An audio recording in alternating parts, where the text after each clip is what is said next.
Everyone always gets hung up on where to get into positions. Well, today we're taking a look at where to get out of them. Hey everyone, I'm Jenks, this is The Trading Floor, and welcome to another episode of Back to Basics. Today, we'll discuss 4 different methods you can use to decide when and where to take profits on your winners. Let's start off with POIs and levels. This approach involves identifying nearby points of interest, POIs, or significant levels of support and resistance, supply and demand, or just liquidity, and targeting those for taking profit. POIs and levels can be great targets for taking profits because they could allow you to capture most of the move in a particular direction before the potential for a reversal sets in.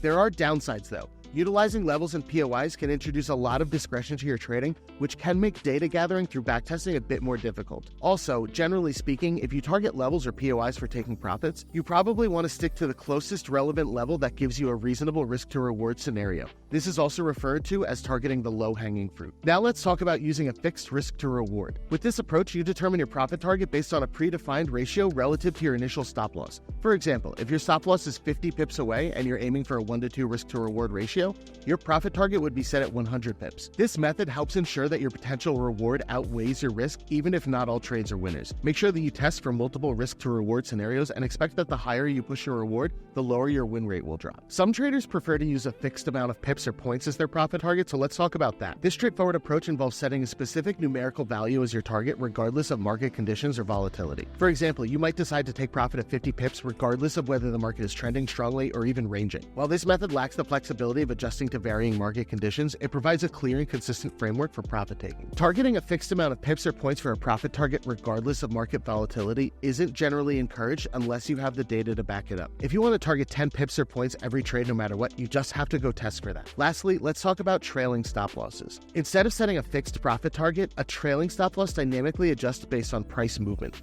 As the trade moves in your favor, the stop loss trails behind, locking in profits while allowing room for potential further gains. This method is particularly useful in trending markets where it can help you to ride the trend and maximize your profits while minimizing the risk of giving back gains during retracements. That being said, trailing your stop can knock you out of the trade during a retracement right before price takes off.